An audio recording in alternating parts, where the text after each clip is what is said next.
As I listen to you talk, I am very struck by the similarities in the stories.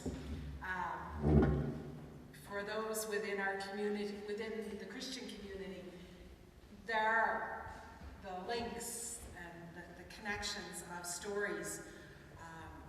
And because I know so little about the tradition of Islam, it was really wonderful to hear those teachings tonight.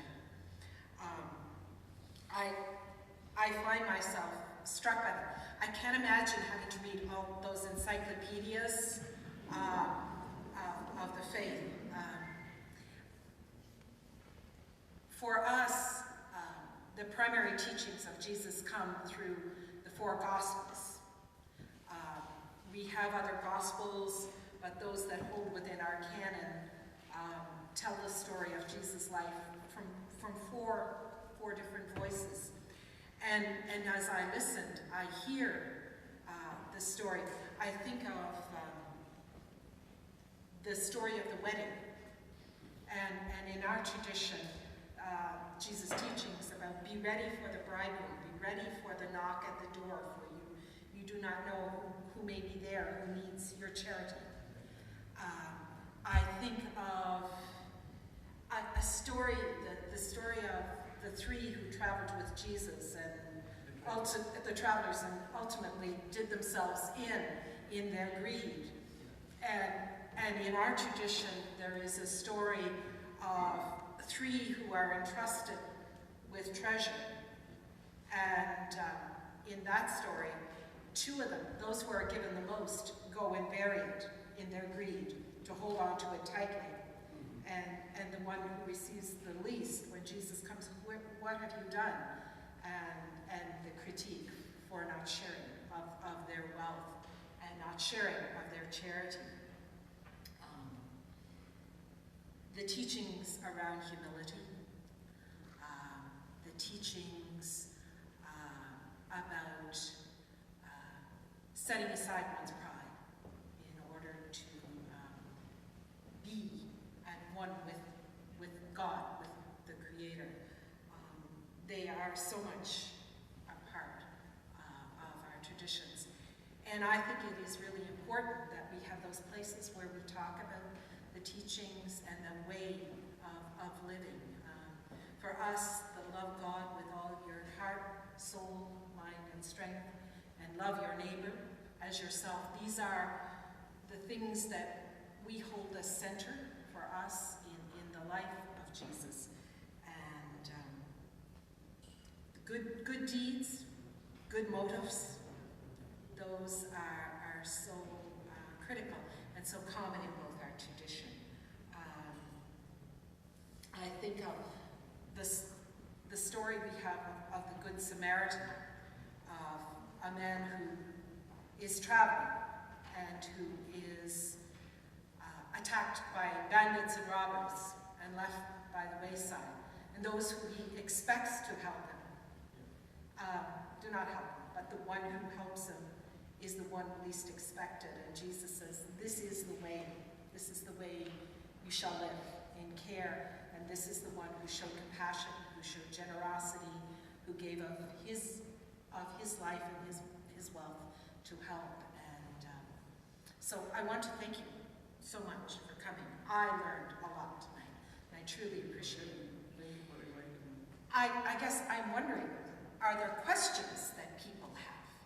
We can take some time for some questions, and then we can have conversation over refreshments. Yes, Rob? I was just wondering about like a notion of like transgression, like when you have transgression of like some system of ethics or rules, and then notions of forgiveness, and then how that's represented in the faith. He's asking about, within those teachings, how we would understand transgression, how we would understand forgiveness if someone does something that is transgresses relationship. How to move to the year after? I think that's how I would understand you. Yeah. What does? Yeah. We try to touch only those stories which are about ethics.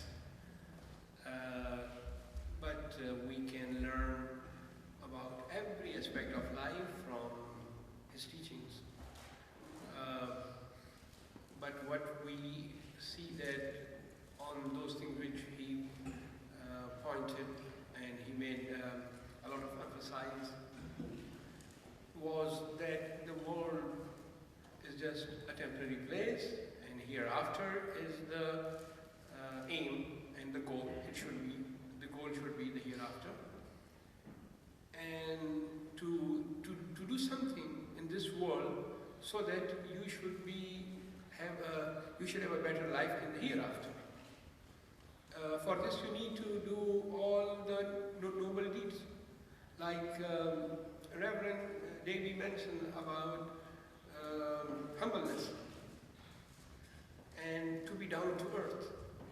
Jesus himself, such a great personality, so many followers, and so many people who loved him, but his personality was so down to earth, so humble, that once he started washing the feet of his disciples, the disciple says, "O Spirit of God, why are you doing this to us? We should do it to you because you are our master and you have such a great personality, but you are washing our feet." Jesus said, "I am washing this to teach you that tomorrow you should do the same to others. I'm giving you this lesson of humbleness and lesson of to be down to earth. But if we are arrogant, so we are going contrary to the teachings of Jesus." He himself, such a personality, washing the feet of his disciples, which was his students. But to teach the students that tomorrow you will remember that our teacher washed our feet, so we should also wash the feet of others. So this is what we are focusing about his ethics. And if you follow the ethics, it is very easy for us to go and earn a place in paradise. And the more we walk that way, the closer we come. Other questions around the ethical teachings of Jesus and the way we walk? Questions or maybe comments?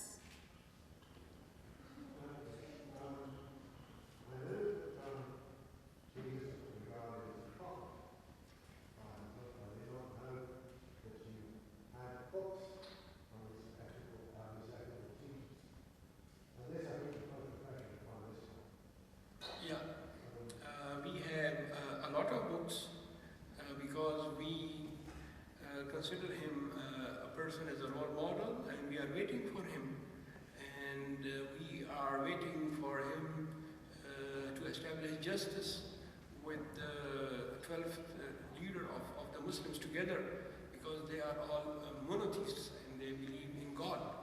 So we have a lot of teachings about Jesus in our books. We have a lot of verses in the Holy Quran which is more authentic than the traditions. The books which I mentioned come in the second place. The Holy Quran comes on the first place. There is no doubt in the Quran. So whatever is in the Quran is something for us which is 100% authentic. There is no doubt, because it is preserved in its original form, original language. So this Quran speaks very good and very high about Jesus, about Mary. Even in one place in the Holy Quran, it says that the prophet Zachariah, Zach, who was in charge of taking care of Mary when she was young, when she was a small girl, young girl, and she was taking care of the temple. And once Prophet Zachariah, when he enters into the room of Mary, mother of Jesus, he saw Mary was praying. Beside her, there was fruits and food. So Prophet Zach became astonished, surprised, and he asked her, "Oh Mary, from where this food came?" And this is from the Quran. This is not a tradition. "Mary, from who brought this food for you?" The answer was, "Haza min indillah." This food is from God, from Allah. Allah has given me. And when he gives without any any counting. He gives a lot. So what we learn from these verses of the Holy Quran is that if you work in the path of God, He will take care of your sustenance and your food. You don't need to worry about your food and about your fruits. You just keep on going on the path of God and see how God helps you. And He helped Mary. Mary was devoted to God, and the God took care of the food for her.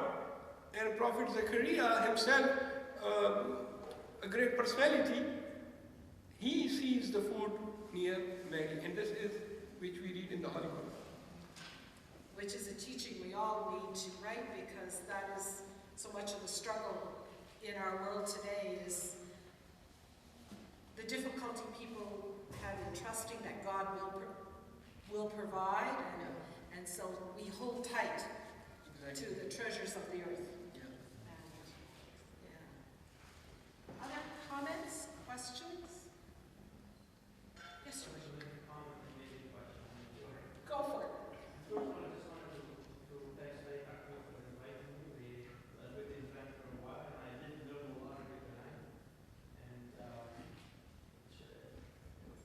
it's been the best for a while that we met with Jesus, and we learned a lot from him. And to see what he said, what he actually said, and what he actually did. And I'm very impressed with the young guys that just recited a couple of verses from the Quran, I believe. From Surah Maryam. Maryam, yeah, chapter of Mary, chapter 19. Just for you to know, I am a student of the Bible. I read my Bible and I like to learn from the Bible and from the person of Jesus. And since I met Mr. Aqeel, I like to read the Quran with him, just compare and learn more about what the whole thing says. Exactly. Yeah. I don't know, I want to ask a question. I don't know if it fits the ethics that Jesus talked about what he said. I'm not sure if I ask again or later on. Please go ahead. There's about the young guy, just I can't remember his name. Jawad. Yeah, I took a note from Surah Maryam, verse 15, that Jesus, peace on him, the day he was born and the day he died, and the day he shall be raised again. Now, as a Bible believer, I do believe that Jesus died and rose again, but I'm not sure. I think I read in the Quran somewhere else that he didn't. This is a good question. Yeah. The clarification for this question is, even this question was asked a few days ago from one of my Christian friend who lives and who comes from Palestine. And he lives near the place, near the Bethlehem where Jesus was born. So he's a Palestinian Christian. And he came to my mosque and he says, Quran says that he died. How is this true? So I told him that maybe the translation in English of that he died, peace be on the day when he was born, peace be on that day, on the blessed day when he was born, the blessed day when he died, and the blessed day when he will come again. Died here means when he ascended towards God, not the death of me and you. We die. Jesus never died. He's alive. And he is alive from more than 2,000 years. This is the miracle of God. And that's why this is his greatness, that God made him alive and he wanted to show him as his sign, to make him his sign and to show to the world, to the people, about the power of God, about making him a sign that if he wants to keep someone alive, he can. Beside him, there are other prophets also who are still alive. Like in Arabic tradition, a prophet called Ilyas. He is still alive. And another prophet, Idris, is also alive. And Khidr is also said to be alive. And even the Imam, the leader whom we believe to come here as a Messiah, and Jesus they will be together. He's also alive from more than 1,000 years. So The verse of the Quran, which is talking about the death of Jesus, means the day when he left this world and went to the skies, to the heavens, with his God, with Almighty God, the day of his ascension towards him, not the death of an ordinary person. Ramadan, for a feast and for a celebration, which is the month of fasting, which we have every year. We fast in the month of Ramadan. Let me, from now in advance, invite all of you to be our guests at our Al-Rasul Islamic Society. When the days come near, I will extend an official invitation to all of you, through you, to come and join us and see how the Muslims have the fasting and the delicious food after fasting. I've heard about the food. Thank you again. Thank you very much for sharing. It's so appreciated. And we hope that people will take time for refreshments. Again, thank you to all from our communities around who have come. It is truly wonderful, and we hope that we all take time to visit with one another. And we are all people of faith who seek to follow the way of the one God. And it is important that we continue to be in conversation with one another and to grow in our faiths